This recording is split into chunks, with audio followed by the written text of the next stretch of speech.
everyone. Welcome to my channel. My name is Claire. I'm an intuitive, a coach, and a conscious creator. I'm here today to talk a little bit about my journey from Catholic to like mystic intuitive, only because I have been on a roller coaster of a journey, and I would like to share it in this space because it's coming up really strongly for me, especially this week, how I need to share more of my journey still being very much linked to Jesus and Christ consciousness energy, and how I struggle to share it just because of my Christian background and because of my unfortunate hurt that is still linked to that background and how I'm navigating it. So I really wanted to share it here. So for those of you who have been on a deconstruction journey, those of you who are still like in the Christian faith and are looking to, I don't know, expand outward or find different truths or learn different things. Yeah, maybe this is for you. Let's see. Let's see how it goes. Okay, so what I'm going to share today is what has been coming up for me over the last 2 weeks is I've had this very strong pull towards the Indian faith and the Indian religion. And it started off with, I can't even remember. It started off one of the things that happened. We have a little free bookshop here in Benoni. There's one of our nature walks, and there's one of those little wooden house things, take a book, leave a book thing. I actually need to take a book back. I took one and did not put one back. But I took a book out. I was guided to a book, and I can't tell you how many times I've been guided to a book in a secondhand bookstore where it's almost like the book falls out at me and I need to read it. And I took this book, and it's a book I've been wanting to read for a very long time. And I'm going to show it to you.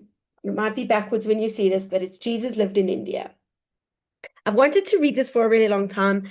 I heard that it was interesting. I wanted to know what the actual historical evidence was that Jesus, through those missing years, was in India. I came to see that that wasn't the reason I took the book. It was similar to what I've shared in previous videos, where I just needed to take out of the book what I needed so that it could fill in the pieces that I needed filled in.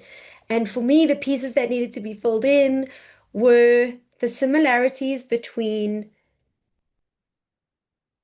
the energy of Krishna, who came, I think it was 5,000 years ago, and the energy of Jesus, who we know came 2,000 years ago. And this was the boom aha moment for me that I wanted to share with you today. I kept sitting in meditation trying to figure out, like, why am I getting this? What is happening? Through multiple different things that came up for me, I realized for me, and this I wanted to share if it's something that is relevant, is that the Jesus energy is not for sale. Like, whoa, that's the way it just came through. I wasn't even going to say that. But it's like Jesus's energy is not for sale. It's not to be bought and packaged and sold as a religion or a belief system and unfortunately, we are still in a time, but we are moving out of this time. And I'm seeing as the consciousness shifts and as our consciousness expands and we move beyond systematic belief and systematic thinking, we are going, there's more to this. So I could go on about how, the Bible was written by a specific type of person, the Bible was curated by a specific group of people. There are thousands of writings that were not found. Writings were destroyed. This is historically true, but even as I read through, maybe like I've now read through tons of other things, and it led me to read about the Shroud of Turin, which was the cloth that was placed over Jesus. And through all of that, I am constantly seeing how someone will come up with something and people will say, no, it's not true. We're destroying it. We're burning it. We don't want anybody to talk about it. You are not allowed to tell people. We will kill you. We will lock you up in prison. So people don't want to hear that what they believe is not true. And that is the big message that I'm coming through with today. So Jesus is not for sale because Jesus is here for everyone. He didn't come here to create a religion of Christianity that is only for, and I'm saying this tentatively, but only for a specific type of person who is going to tell people how to pray, how to worship, what they must believe, why they must believe it, and keep them trapped. You must go to a priest to learn about things. You must go to a spiritual healer. You must go to a spiritual teacher instead of reminding people that you have the power within you to connect with that Jesus Christ conscious energy. And Jesus Christ conscious energy is here for the Jew, the Muslim, the Christian, the Hindu, the atheist, the New Age spiritualist. We are being called to connect to the Christ consciousness because that is where everything shifts and opens. Because Christ consciousness is not about rules, it's not about doctrine, it's not about being in the right places or being seen by the right people or having the right belief systems. I'm going to even go so far as to say, yes, I still say we as Catholics, because I was Catholic, have a belief, and we have a head of the church, the Pope, who then we have the cardinals and the deacons, I mean, whichever order it is, the bishops, the priests, the deacons. I'm trying to think of the whole thing of men. I will pause as I say this. Men who are leading the church. Um, Big reason why I left the church, but we won't go there. But anyway, no, I'm not bashing it. I'm just saying I'm still feeling like there is a big thing of we do not need to wait for this one man to tell us what is okay in order for us to believe that it's okay. You are the driver. You are the one who's guiding the ship. It's your journey, and that is the new consciousness era. It is spiritual independence. It is calling us to become spiritually independent. Backstep, what I wanted to say is there was an absolute need for systematic religion. Because if you look around the world, this is something I have sat with and sat with and sat with. But if you look around the world, systematic religion was formed all over the world, all over the world in multiple different areas because it was obviously needed at that time for whatever reason. Just like schools were created, and I believe there was obviously, this is just theory of what I'm feeling and what I'm trying to understand and don't really need to understand, but I feel like it's important. Historically, these places were built and people have found so much from it. I myself gained so much from the concrete structure of a church. And I'm not saying the church building, I'm saying the concrete structure of the belief system of, for me, Catholicism, for other people, Methodist, Anglican, Baptist, whatever it is. And if you look, we have this in the Jewish religion, we have it in the Hindu faith, we have it in the Islamic faith. But what's happening across the world is people are rising and going, I'm ready to break out of systematic belief because it's given me the foundation, and now I'm ready to become more spiritually independent, ask the questions, find my own beliefs, and have my own connection with God. I don't need a vessel or a channel to help me do that. I feel confident enough that I, and it definitely is a head to heart shift where we needed the head. It's so important to have information. Information is beautiful to know about the life of Jesus, to know about doctrine, to know about faith and belief, and have it as a structure that gives us a foundation. But where things have gone wrong is when it starts to become control, stifle, don't do this, don't say this, don't be this. And unfortunately, what it has done, and I'm going to say this also tentatively, we have masculine energy, which isn't only men, masculine energy of, unfortunately, often unhealed masculine, of control, of uh, and unfortunately, I also believe thinking that they're doing the right thing. I don't feel it's always malicious. That is another story that does happen. But there's a lot of people who are trying to do it from the right place. They believe it's the right thing to teach people and help people and tell people how to live in this box. But we are moving into more of the feminine, where it is together we come up with ways to worship. And worship is not the right word. Together we come up with ways to connect, to feel, to love, to feel a part of something greater than ourselves. And when we tap into that, that's our nature flow. That's tapping into the feminine energy of intuition, and that scares people who are head. When you are head and not heart and intuition, that left brain is saying, I don't understand this. I don't receive intuitive messages. Evil, wrong, bad, stop, oh. They don't experience it. You cannot understand what you do not experience. You cannot understand something that isn't real for you. But I can tell you now, after a lifetime of intuitive messaging that I was blocking out because I was told it was wrong and you need to do this and do that and do it this way and do it that way, even incidentally, like not incidentally, what's the word? It wasn't always said in so many words. It was just a part of the way that people preached in the church and the way that things were done. It was, if you do this, then this will happen. And if you say this, then this will happen. And it didn't fit for me for so long. And I didn't know why until I started going, but it's different inside me. I want sacred. So something I often say, I had sacred rituals, and now I'm calling it rituals, but for me now it's sacred rituals that I do that feel sacred.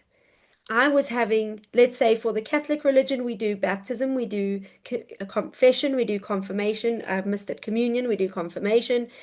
We got married. That's the sacrament of matrimony. All of those things were taught to me and they were boxed. This is how you do it. You go to the church, you have the thing. And in every single one of those instances, okay, baptism, I don't remember, but a part of my soul was saying, is that it? I was waiting for something more feeling. I was waiting to feel God. I was waiting to feel the energy because my soul remembered that. And that is what I'm returning to. That is what I've spent years now deconstructing religion in order to find the sacredness that was always within me. And the only thing stopping it was people telling me how to do it and not asking, how do I need to do it? And once I said, how do I need to do it? It opened up and I was like, I know how to do this. This is so easy. Can I read cards? Yes, I can read cards. It's amazing. I've done this before in a lifetime. Can I connect with people who've died? Yes, I can. It's amazing. It brings me so much love and healing and support and guidance. Oh, yay! Can I look to nature for messaging? Yes, you can. The ancient tribes of the world did it for centuries. And then, unfortunately, I want to say the white man came, I'm not saying this in a racial way, but and said, you need to stop doing that because they themselves did not understand it. What you're doing makes no sense. This is the rules. This is the box. Okay, we get it. You know what I mean. So that is the big message I wanted to share today. And then I'm going to do cards. And what I'm going to start doing, I'm saying different things every time I do videos because I change my mind as I'm trying to build my community again and as I'm trying to build my platform. I am doing readings on YouTube for now, and we'll see where it goes. And then I'm cutting just the card part and posting it separately so that people who just want the cards can have the cards, and people who just want the message can have the message. But maybe you want both, and then you've watched this and it's fine. Okay, so what I'm going to do is I'm going to see what comes up in the cards. Oh, so I follow people online who also do readings, and I'm getting sort of the same cards that I saw this morning of the person that I follow. I'm reading from the Lightseers Tarot, and I'm reading from an Ascended Masters. Ascended Masters came up because of the Jesus energy. I was hoping to pull a Jesus card, but I did not. Let's see if he's there. Oh, no, he is not. Let's see if he's there. No, he is not. It's fine. Okay.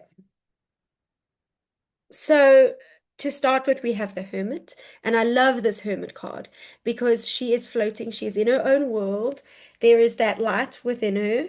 She is, and this is weird because it's mountains. I've been feeling this call to connect with the sacred spaces of the world, the Himalayas, Mount, I can't remember what it's called, Mount Kailash, I think. And then there's one in America, in the USA, called Mount Shasta. And I'm going to share a tip that might be helpful for you if you do so wish to do this.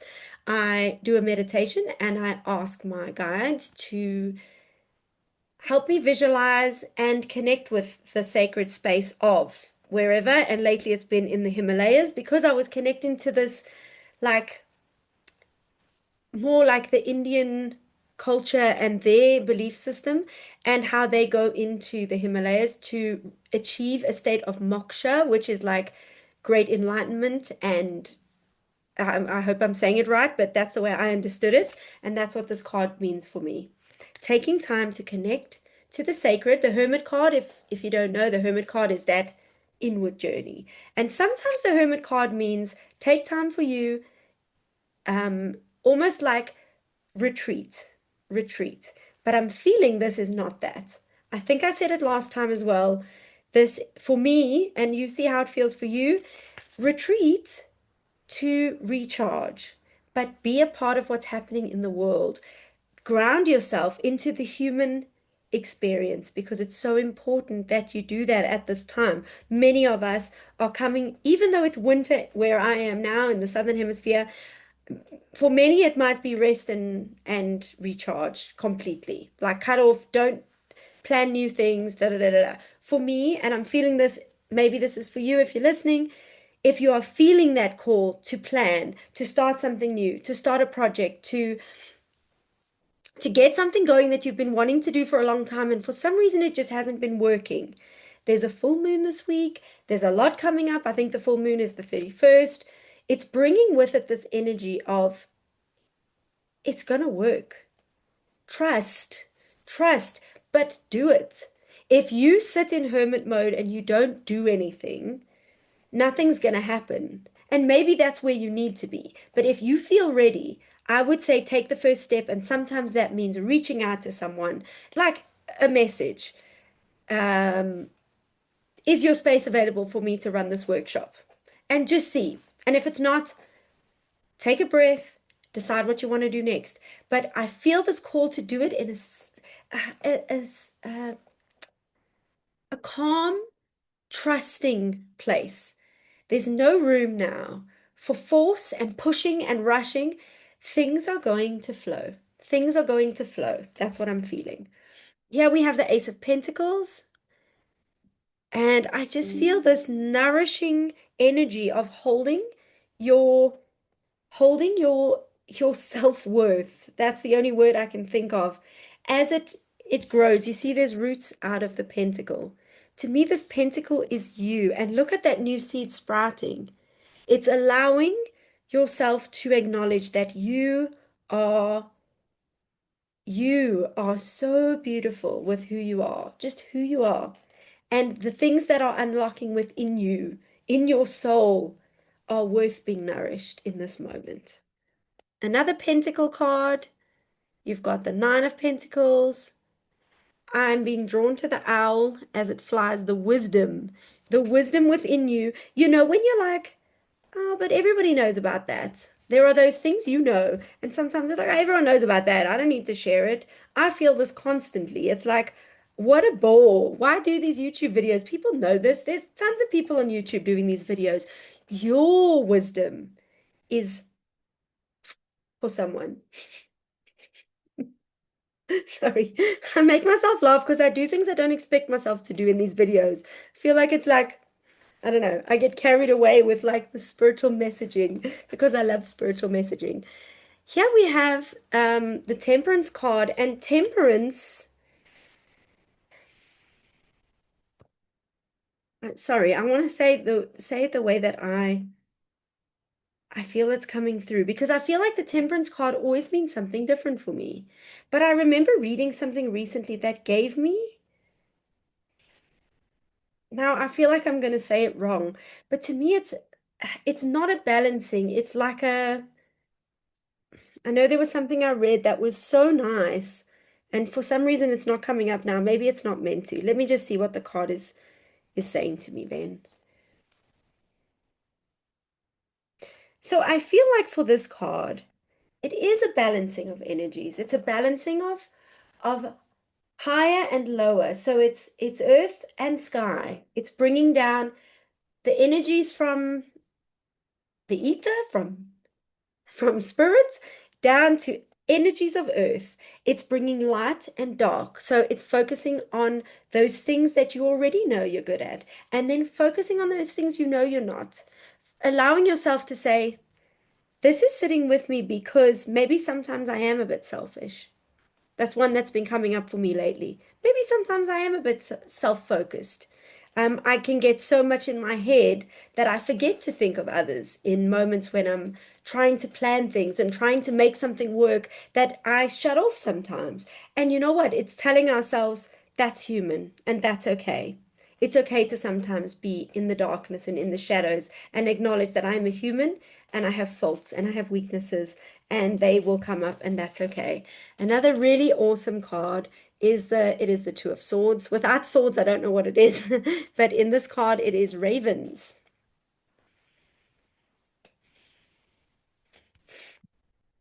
And this, I love this card because it makes me laugh because it reminds me that nothing is really like stopping you from seeing truth or seeing your worth or seeing your value. This card comes up for me when I keep trying to do something a certain way, or I say, well, this is the way it is because it's always been that way, and saying, no, you can take the blindfold off. You are the only person stopping yourself from seeing things clearly. It's nobody else. These birds are like, squawk, take the blindfold off. Like, you know where you need to go, you know where you need to be. But I also feel the playful energy of like, so I'm going to share. Sometimes something will happen in my life, and I'll be like, yeah, I know why that person said that to me because they think I'm this. I knew they thought I was that. And then maybe I will have the courage to say, did you think I was, I don't know, did you think I was being rude when I said that? Or did you think that I was this? And they're like, no, what are you talking about? I wasn't thinking that at all. So whether it's a close family member or a close friend where I do feel I can open up to them, and the whole time I was like, they think this about me. I know that they do. And then as soon as it's lifted, I'm like, oh, nobody actually thought that. That was all in me. That was the story I created because it's what I was believing. I realized my chair is squeaking every time I move and talk. So there's probably a lot of squeaking in this video. Um, but yeah, the point of that Two of Swords is like, maybe, maybe what you think somebody thinks about you isn't true. Maybe that's something you need to open your eyes to see who you think you are. And maybe that person doesn't think that, and who cares what that person thinks? Like reflections from each other, like we're just reflecting our own inner world all the time. So even if someone thinks that about you, it's because of something they believe. What do you think about you? Come back to that. What do I think about me? What do I feel about me? Okay, we have three cards here. I haven't got these ones for a while. Persistence. For me, persistence is less about force. Less about force and more about insight. He literally has the light from the third eye saying, I'm going to be persistent on the things that feel good. If it feels really crappy to keep pushing at something and it's not working, don't persist. Persist with things that make you feel light. And we as human beings, I've seen this a lot with like I'm doing the unschooling process with my kids where they choose what they want to do. And a lot of the times people will say, "Oh, well, kids will always just choose the easy way out." I have noticed that my children don't. If it's something they really want to learn, they will be willing to persevere because it means something to them. They are not going to push at like learning something they don't like. And that to me is a huge message of persistence. You will persevere at things that mean something to you and have value to you. If it feels like a chore, if it feels like a burden, if it feels like a weight, something is off. Listen. The listen card to me is telling you to listen more to I'm feeling, listen more to your intuition, as in listen to the voice of God, listen to the voice of your intuition. What is it telling you? You are being guided constantly. Sometimes you need to turn the noise off of life, turn the stress down, sit in silence for 5 minutes a day and or whatever it is, and ask God to be there, whether it's praying to him, it, them. Let's not go there right now. Praying to God, asking whatever resonates for you, the creative energy to come in and bring you messaging because it's there. And sometimes we don't hear it. It's right there. It's like, I feel like I just spat, sorry. It's like I had a story that I was going to share about it, but I feel like it's not coming up. Maybe it's not important. It's like, have you ever had that thing where you're like, I had it this week. I don't know where I'm going to do this event. I don't know where I'm going to run this event. I've looked everywhere, everywhere, everywhere, everywhere, everywhere, and I'm not listening. And the guidance was telling me, chill, everything's going to be fine. Everything's going to be fine. And as soon as I was like, okay, I surrender. Whatever needs to happen needs to happen. I chatted to a friend and she's like, I know a space you can use, super easy. Oh, okay. Like, so the more we are like in our own head, "Ah, I don't know what I'm gonna do. I don't know what I'm gonna do." I don't know if you've seen that meme where I think it's Kermit the Frog and he's like, "Ah!" It's like you will know what to do. Just listen. Surrender your expectation of it. Listen. The message will come. And the last one is see the other person's point of view. Now, I feel like this is a really good card to come up because I feel like many people this year have been going through cycles of hurt and betrayal and pain and feeling like you maybe don't know who you are in relation to other people anymore. I don't know if that makes sense. That's the way it's coming through. And I feel like we're being called to see the other person's point of view, not to say that there's a right or a wrong, not to say they're right and you're right and they're wrong. It's to say everybody is not right. Everybody is experiencing what they're experiencing. It is what it is. So saying to yourself, can I sit in the energy of this person and ask myself if I can see why they are doing or saying or being the way that they are in order for me to go, it's not about me. It's not about me. It's not about me. And something that I often speak to people about in coaching and when they come for readings is I invite them to, if it feels right, sit and have an energetic conversation with somebody. Sit and talk to somebody energetically. Visualize that they're with you energetically. Higher self to higher self. Not, and I want to say the petty drama of life, it's not petty, it's wounding, it's hurtful, it's harmful. But saying, let's put that aside, soul to soul.